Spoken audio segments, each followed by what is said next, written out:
Welcome to my channel. আমাদের আজকের বিষয় হচ্ছে মনোযোগ। আমরা জানব মনোযোগের সংজ্ঞা, মনোযোগের গুরুত্বপূর্ণ বৈশিষ্ট্য এবং মনোযোগের নির্ধারকগুলি। টিচিং লার্নিং প্রসেসে মনোযোগ বা অ্যাটেনশন খুবই গুরুত্বপূর্ণ। মনোযোগ সহকারে শিক্ষণ শিক্ষার্থীদের পক্ষে অপরিহার্য। তাই পাঠদানের পূর্বে শিক্ষার্থীদের মনোযোগ সম্পর্কে শিক্ষকের নিশ্চিত হতে হবে। শিক্ষার্থীদের মনোযোগ আকর্ষণে দক্ষতা অর্জন করতে হবে। আমাদের দৈনন্দিন জীবনে মনোযোগ শব্দটি আমরা বহুবার শুনে থাকি। শিক্ষিকা বা শিক্ষক শ্রেণীকক্ষে বক্তব্য রাখার পূর্বে প্রায়শই বলে থাকেন, ইউর অ্যাটেনশন প্লিজ। এইভাবে বলার মধ্যে মনোযোগকে একটি বিশেষ ক্ষমতা বলে বিবেচনা করা হয়, যা প্রয়োজন মতো ব্যক্তি কোনো বিষয়ে অরোপ করতে পারে। বিভিন্ন মনোবিদগণ মনোযোগের বিভিন্ন সংজ্ঞা দিয়েছেন। তাদের মধ্যে উল্লেখযোগ্য হচ্ছে রসের মতে মনোযোগ হলো একটি প্রতিক্রিয়া যা চিন্তার বিষয়কে সুস্পষ্টভাবে মনের দরজায় উপস্থিত করে।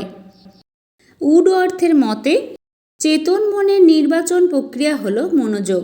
অন্যভাবে বলা যেতে পারে মনোযোগ একটি মানসিক প্রক্রিয়া যা ব্যক্তিকে পারিপার্শ্বিক একাধিক উদ্দীপকগুলি থেকে এক বা সীমিত উদ্দীপকে নির্দিষ্ট করে এবং তার প্রতি সচেতন হয়।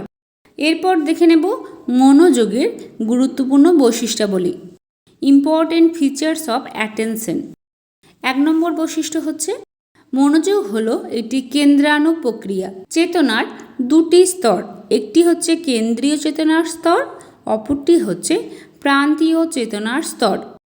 বস্তু যখন কেন্দ্রীয় চেতনার স্তরে অবস্থান করে তখন বস্তু সম্পর্কে আমরা সচেতন হই, অর্থাৎ মনোযোগী হই। কিন্তু বস্তু যখন প্রান্তীয় চেতনার স্তরে থাকে তখন বস্তুকে আমরা প্রত্যক্ষ করি না, কিন্তু বস্তু সম্পর্কে আমরা সম্পূর্ণ নিরপেক্ষ থাকি না। চেষ্টা করলে ওই স্তরের বস্তুকে আমরা চেতন স্তরে নিয়ে এসে প্রত্যক্ষ করতে পারি, অর্থাৎ মনোযোগী হতে পারি। মনোযোগের অপর একটি গুরুত্বপূর্ণ বৈশিষ্ট্য হচ্ছে মনোযোগ একটি নির্বাচনধর্মী প্রক্রিয়া। কোনো বস্তুকে চেতন স্তরে নিয়ে আসার পূর্বে ওই বস্তুগুলির মধ্য থেকে একটি নির্দিষ্ট বস্তুকে বেছে নিতে হয়। এটিই হচ্ছে নির্বাচনধর্মী প্রক্রিয়া। পরিবর্তনশীল মনোযোগের একটি গুরুত্বপূর্ণ বৈশিষ্ট্য। একটি নির্দিষ্ট বস্তুর প্রতি ইচ্ছা সত্ত্বেও প্রাকৃতিক নিয়মে অধিকক্ষণ বা বেশিক্ষণ মনোযোগ দেওয়া যায় না। মনোযোগ অন্য কোনো বস্তুতে চলে যায়। দেখা গেছে প্রতি 2 সেকেন্ড অন্তর এটি ঘটে। মনোযোগের এই যে পরিবর্তনশীলতার জন্য অবশ্যই বাস্তব ক্ষেত্রে কোনো ক্ষতি হয় না, কারণ এটি খুবই অল্প সময়ের জন্য হয়। মনোযোগের এই পরিবর্তনশীলতার সঠিক কারণ এখনও জানা যায়নি, তবে অনুমান করা হয় ইন্দ্রিয়গুলির ক্ষতির হাত থেকে রক্ষা পাওয়ার জন্যই এটি রক্ষা কবচের মতন কাজ করে। 4 নম্বর মনোযোগের চঞ্চলতা মনোযোগের অপর একটি গুরুত্বপূর্ণ বৈশিষ্ট্য। কোনো বস্তুর প্রতি গভীর মনোযোগ দেওয়ার সময় দেখা যায় কিছু সময় পর পর মনোযোগ চলে যায়, আবার মনোযোগ ফিরে আসে। মনোযোগের এই বৈশিষ্ট্যকেই বলা হচ্ছে মনোযোগের চঞ্চলতা। পরীক্ষায় দেখা গেছে ব্যক্তিভেদে এই চঞ্চলতা 8 থেকে 12 সেকেন্ড অন্তর ঘটে। মনোযোগের অপর একটি গুরুত্বপূর্ণ বৈশিষ্ট্য হচ্ছে মনোযোগের পরিসর। একই সঙ্গে কতগুলি বস্তুর প্রতি আমরা মনোযোগ দিতে পারি তার বহু পরীক্ষা হয়েছে।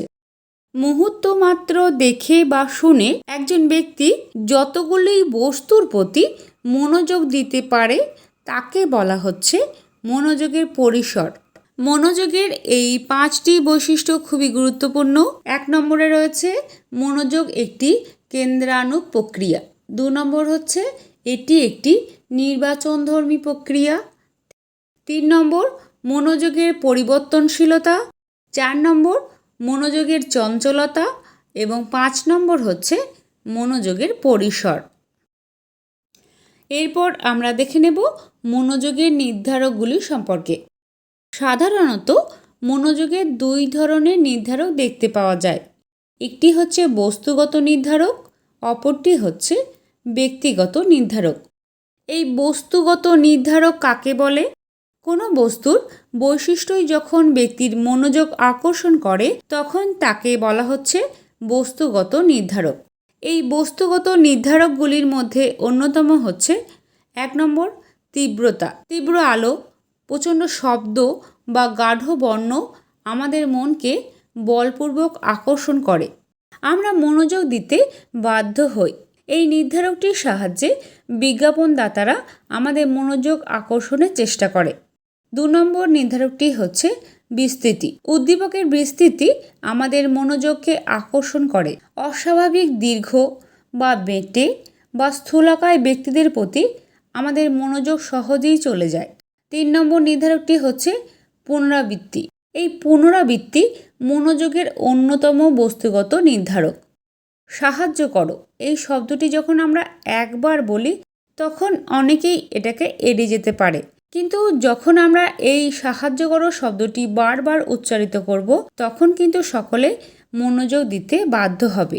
পরবর্তী বস্তুগত নির্ধারকটি হচ্ছে অভিনবত্ব। অভিনব কোনো বস্তু আমাদের মনোযোগ আকর্ষণ করে। অভিনব অর্থাৎ নতুন পোশাক পরিহিত কোনো ব্যক্তিকে আমরা দেখলে তার প্রতি আমাদের মনোযোগ চলে যায়। পরবর্তী বস্তুগত নির্ধারকটি হচ্ছে গতিশীলতা। গতিশীল বস্তু মনোযোগ আকর্ষণের একটি অন্যতম নির্ধারক। বিজ্ঞাপনদাতারা তাদের বিজ্ঞাপনটি চলমান করে আমাদের মনোযোগ আকর্ষণের চেষ্টা করে। মনোযোগের পরবর্তী নির্ধারকটি হচ্ছে স্পষ্টতা। বস্তুর স্পষ্টতা এটি গুরুত্বপূর্ণ বস্তুগত নির্ধারক। পরিষ্কার হাতের লেখার প্রতি আমরা খুব সহজেই মনোযোগী হই। সঠিক আকৃতির ও বিকৃত আকৃতির কোনো বস্তু পাশাপাশি থাকলে সঠিক আকৃতির বস্তুর প্রতি আমরা মনোযোগ দিই। 7 নম্বর হচ্ছে পার্থক্য।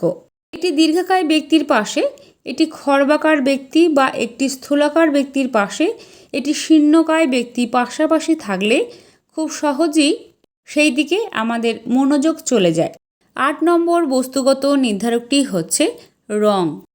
সাদা লেখার মধ্যে যদি রঙিন লেখা থাকে তখন ওই রঙিন লেখার প্রতি আমাদের দৃষ্টি প্রথমেই চলে যায়। শিশুদের বইগুলো যদি আমরা লক্ষ্য করি তাহলে দেখতে পাবো এই ধরনের নির্ধারক সেখানে ব্যবহার করা হয়েছে। পরবর্তী বস্তুগত নির্ধারকটি হচ্ছে দীর্ঘ সময়। যদি কোনো উদ্দীপক অল্প সময়ের জন্য স্থায়ী হয় তাহলে আমাদের মনোযোগ এড়িয়ে যেতে পারে, কিন্তু দীর্ঘক্ষণ স্থায়ী হলে মনোযোগ আকর্ষিত হয়। মনোযোগের বস্তুগত নির্ধারকগুলির মধ্যে এইগুলিই ছিল উল্লেখযোগ্য। এরপর দেখে নেব ব্যক্তিগত নির্ধারকগুলি। এই ব্যক্তিগত নির্ধারক কাকে বলে? মনোযোগ যখন ব্যক্তির বৈশিষ্ট্য দ্বারা নির্ধারিত হয় তখন তাকে বলে ব্যক্তিগত নির্ধারক। এই ধরনের নির্ধারকগুলির মধ্যে উল্লেখযোগ্য হচ্ছে আগ্রহ। আগ্রহ হলো সুপ্ত মনোযোগ এবং মনোযোগ হলো সক্রিয় অনুরাগ। এই আগ্রহ ও মনোযোগের মধ্যে ঘনিষ্ঠ সম্পর্ক বর্তমান। কোনো ব্যক্তির কোনো বিষয়ে আগ্রহ থাকলে সেই বিষয়ে তিনি মনোযোগী হন। মনোযোগের অপর একটি ব্যক্তিগত নির্ধারক হচ্ছে প্রবৃত্তি। বিখ্যাত মনোবিদ ম্যাকডুগাল প্রবৃত্তির সম্পর্কে আলোচনা করতে গিয়ে মনোযোগের কথা উল্লেখ করেছেন। ক্ষুধা প্রকৃতির তাড়নায় ব্যক্তি খাদ্যের প্রতি মনোযোগী হয়, আবার আত্মরক্ষার কারণে আমরা নিরাপদ আশ্রয়ের প্রতি মনোযোগী হই। পরবর্তী নির্ধারকটি হচ্ছে অভ্যাস। অভ্যাস মনোযোগের একটি অন্যতম ব্যক্তিগত নির্ধারক। ঘুম থেকে উঠে যাদের সংবাদপত্র পাঠ করার অভ্যাস, তারা যতক্ষণ না সংবাদপত্র পাঠ করবেন ততক্ষণ পর্যন্ত তারা অন্য কোনো কাজে মনোযোগী হতে পারেন না। 4 নম্বর অনুভূতি। অনুভূতি হলো এক ধরনের মানসিক সত্তা যা কোনো ব্যক্তি, ঘটনা, বস্তু বা বিষয়কে কেন্দ্র করে গড়ে ওঠে। যেমন জন্মভূমির প্রতি ভালোবাসা, ধর্মের প্রতি বিশ্বাস। যে বিষয় বা বস্তুকে কেন্দ্র করে অনুভূতি গড়ে ওঠে সেই ব্যক্তি সেই বিষয়ের প্রতি মনোযোগী হয়। পরবর্তী ব্যক্তিগত নির্ধারকটি হচ্ছে মনোপ্রকৃতি। বিশেষ ধরনের মনোপ্রকৃতির অধিকারী ব্যক্তি বিশেষ বিশেষ ঘটনার প্রতি আকৃষ্ট হয় বা মনোযোগী হয়। যেমন সুখী মানুষ যে কোনো ঘটনার সাফল্য বা আনন্দের দিকটাই দেখে, অপরদিকে অসুখী মানুষ সব জিনিসের মধ্যে ত্রুটি বা খুঁত খোঁজে। 6 নম্বর ব্যক্তিগত নির্ধারকটি হচ্ছে শিক্ষা ও অভিজ্ঞতা। দর্শনীয় কোনো স্থানে ভ্রমণকালে ইতিহাসবিদদের দৃষ্টি যাবে ঐতিহাসিক বস্তুর প্রতি, অপরদিকে ভূতত্ত্ববিদগণের নিকট গুরুত্ব পায় শিলার প্রকৃতি। প্রকৃতপক্ষে ব্যক্তিগত এবং বস্তুগত এই উভয় ধরনের নির্ধারকগুলি সম্মিলিতভাবে আমাদের মনোযোগ আকর্ষণ করে। তবে শিক্ষাক্ষেত্রে এই বস্তুগত নির্ধারক থেকে ব্যক্তিগত নির্ধারকগুলির ওপর অধিক গুরুত্ব দেওয়া প্রয়োজন। এই শিক্ষার সঙ্গে মনোযোগের নিবিড় সম্পর্ক। টিচিং লার্নিং প্রসেসের প্রথম শর্তই হচ্ছে শিক্ষার্থীদের মনোযোগ আকর্ষণ করা। সেই জন্য কিভাবে শিক্ষার্থীদের মনোযোগ আকর্ষণ করা যায় সে সম্পর্কিত তথ্য এবং পাঠদানে তার প্রয়োগ কৌশল শিক্ষকের জানা বিশেষ প্রয়োজন। মনোযোগ সম্পর্কে কিছু গুরুত্বপূর্ণ তথ্য জানলাম। আজ এই পর্যন্ত। দেখা হবে পরবর্তী ভিডিওতে।